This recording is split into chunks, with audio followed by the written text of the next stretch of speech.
Welcome back to another exciting episode. My name is Josh Kelly, and this is ISVs on Tap.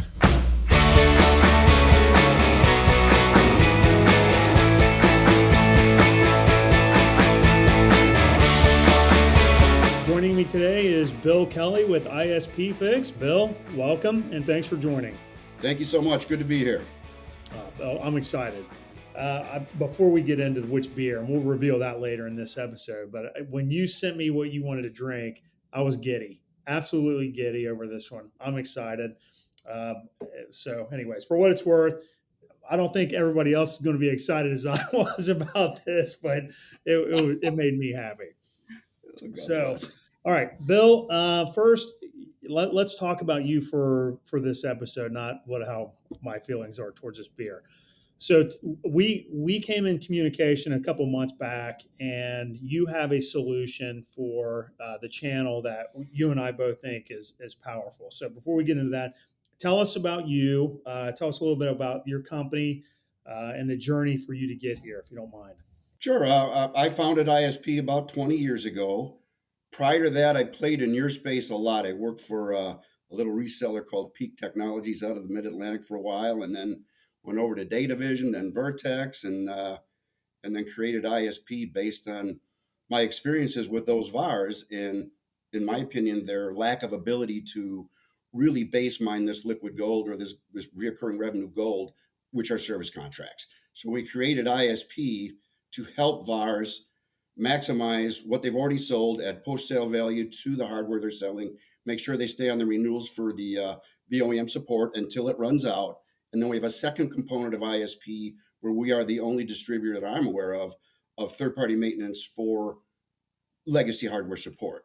So it's a 1-2 punch. We help our VARs keep track of everything going out their door, make sure they're on top of all their OEM maintenance renewals. And then if and when the time comes when there's no more maintenance available from the mothership and the customer's not yet ready to buy new technology, they use us as that bridge to provide maintenance for them and tee them up to be first in line to sell that next great thing, whatever that next new widget is.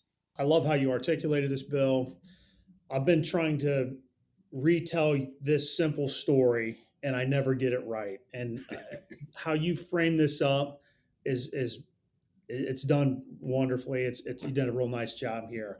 And I think what's important to know about your particular platform is you are not competing with our vendor lines.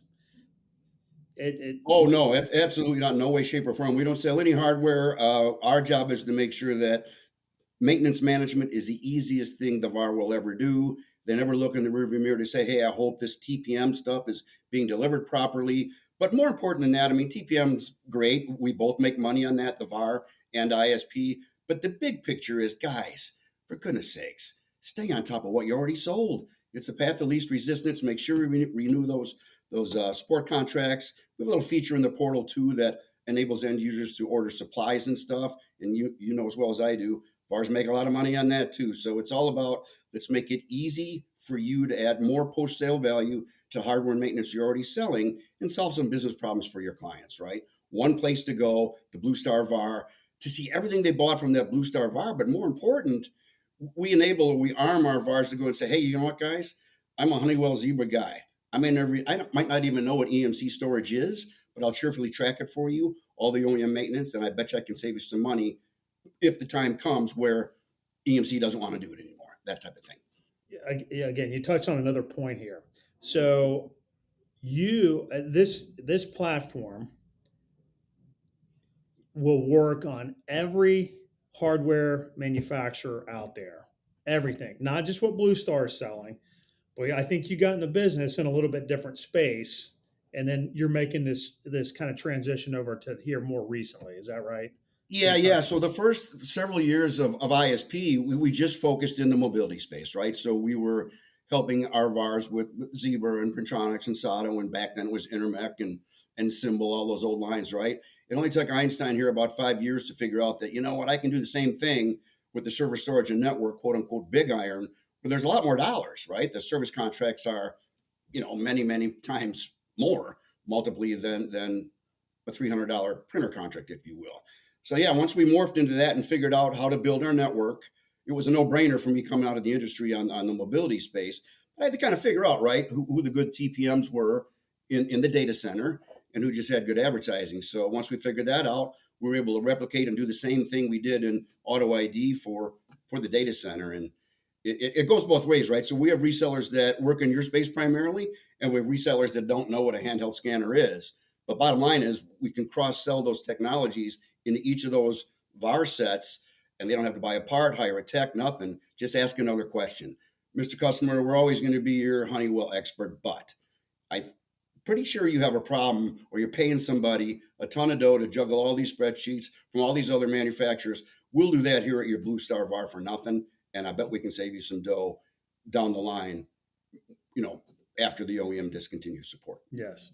Which again, just to reiterate, this is a non-competing service contract with the OEM contracts. That's such an important point to make. So 99 out of 100 of our resellers will not sell third-party maintenance if the OEM still offers it. And they shouldn't, in my opinion, because especially when they're new, right? I mean, they're going to have software concerns met, and only the OEM can do that. But yeah, our resellers are adamant about, I'm going to sell OEM maintenance until it doesn't exist. The only time we're going to turn to Kelly is if, the end of service life doesn't match up with the technology refresh needs of my client. We bridge that gap. But the good news for the OEM is we keep that VAR connected until they are ready to spend a buck, right? So it's that little necessary evil to say, okay, do that, but make sure you get in there and sell the new technology when your customer's ready. And that's really the big picture of it. Exactly. The way that I view this is this keeps you, it's like insurance policy. That's essentially what this is. This keeps you safe in the event that there's some sort of a failure. I don't even want to say catastrophic failure, but there's a failure with your hardware from the time that the OEM service contract expires and you're ready to purchase new equipment for your facility, right? Bingo. It bridges that gap. It extends the life of your device because you don't want to buy a new device, or you can't buy a new device right now, which we all understand. We get it. So this is a great tie-in for the customer to go, hey, and when you say call Kelly, he's talking about Bill, not me. Yeah. Bill understands that better than I do. So, but this essentially elongates that process for people that don't or can't spend the money at that time, right? In some capacity. And I'm not judging those people. I understand I have a budget. So from that standpoint, that's perfect. The other part of this, Bill, that I find super fascinating from a BlueStar standpoint is BlueStar, is looking, I would say, we're trying to get access, or we're trying to penetrate, should penetrate more into this MSP space, right? To me, this product set that you're offering, ISP Fix, segues into that space better than a lot of other products out there. And it says, hey, maybe it is a blade server. Hey, you're using this. Would you agree with that statement? One, and then two, can you elaborate on that a little bit? Yeah, for sure. I mean, what we do is we just augment what the typical MSP is doing now, right? We don't get involved in staffing or rack and stack or any of that stuff that they do.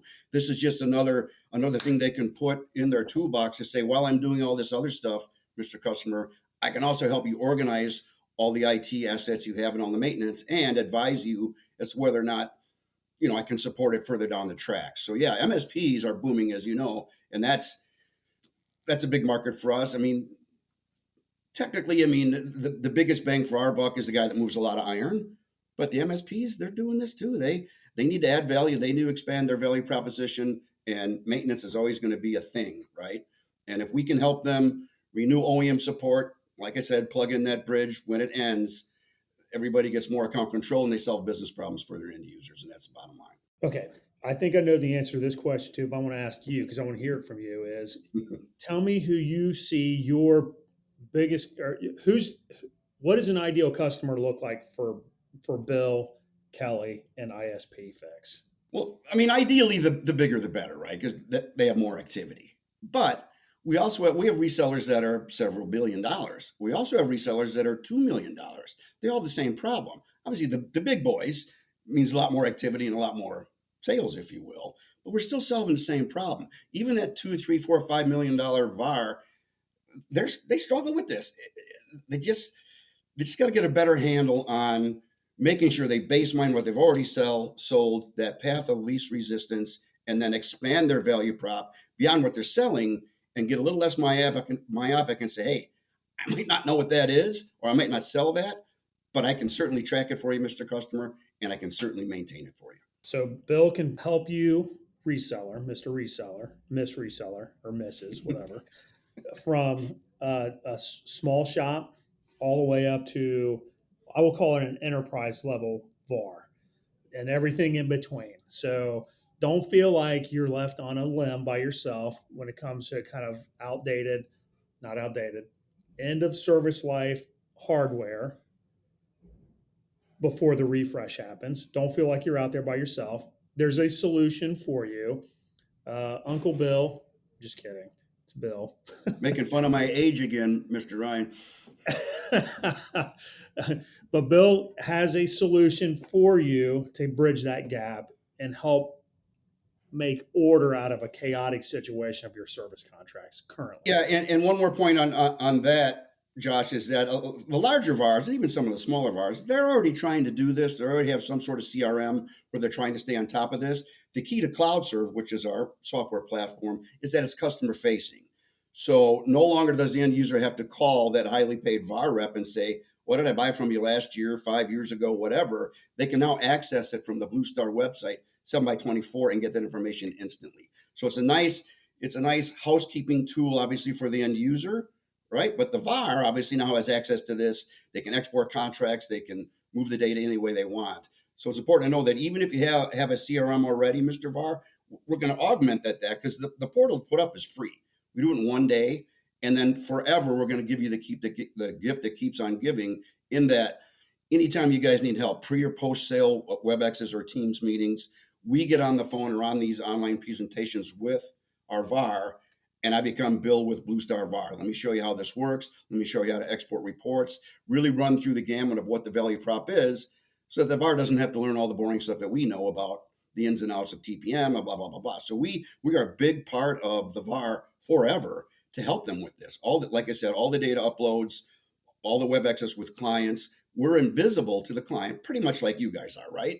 Our job is to make sure that we provide products and services that the reseller feels good about selling and the end user's happy with. So a lot like BlueStar, we're that trusted advisor in the background. It's just that our software is customer facing and branded as the VAR, of course. Beautiful. And lastly, I will say, as I kind of on my soapbox again here a little bit, is Bill or ISP Fix is actually skewed up here at BlueStar.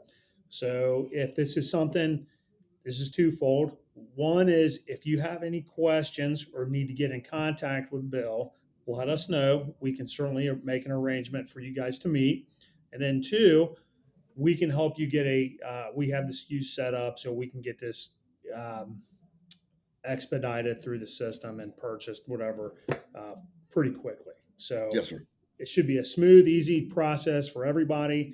And Bill just stated, I'm going to restate what he said. He is willing and able and willing to jump on calls with you, the customer, for your end user to help drive this point home, or with you to help drive this point home for your customer. So all the time, it just never ends, and that's a good thing, right? Because we're solving that little problem, that little niche problem of end of service life and tech refresh. But more importantly, we're enabling the VAR to say I can do much more for you than you think, and here's how. Perfect. Bill, very well done. I appreciate you jumping on here. This is the part of the show. I don't want to say it's my favorite part because I like talking to you. So what'd you choose today, Bill? What kind of beer did you choose? So I chose an old Wisconsin favorite, Pabst Blue Ribbon. We were just talking before our recording here. This is the 180th anniversary. I know I'm not supposed to be plugging beer, but this has been in my family forever. My grandfather drank it. My father did. And it's just been a staple. And it's a good beer on top of that, right? You know what? It is. It has, it is. Look, this is mine, guys. I splurged a little bit. I got the 16 ounces or the tall boys. And for those people that don't or know this, but Pabst Blue Ribbon wasn't always called Pabst Blue Ribbon; it was called Pabst. And then in the early 1880s, they won an award, and the award was they got a blue ribbon. So literally on every can from 1882 or bottle, every bottle from 1882 to 1916, somebody would tie a little blue ribbon on it. And some genius got the idea is, why don't we just call the beer Pabst Blue Ribbon? So that's when it became and that's why there's an image on the front of the can. Pabst. Yeah, now some might be saying they're resting on their laurels just a little bit. I mean, it's been over a century, but it's just a cool beer. It's got a lot of American history, and I enjoy it. What a great American lager, though. I mean, you can pick up a 6-pack of this pretty cheap. I mean, Yep. it's reasonable, and it goes down.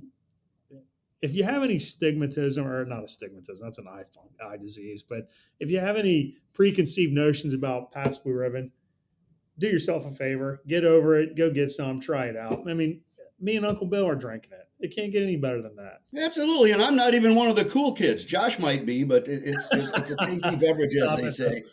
But if you can find it, Josh, if this is normal octane, right, like a Bud or something like that, but there's something called Pabst Blue Ribbon Black that's got a little bit more oomph in it. Check it out if you get time. I might do that.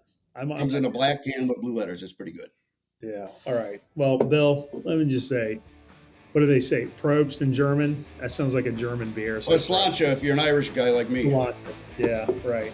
Thanks, Bill. Bill, it's an absolute pleasure. Enjoy your company, and you got a great product. I'm glad you could jump on here, guys. Thank you for your time. Cheers, Josh. Cheers.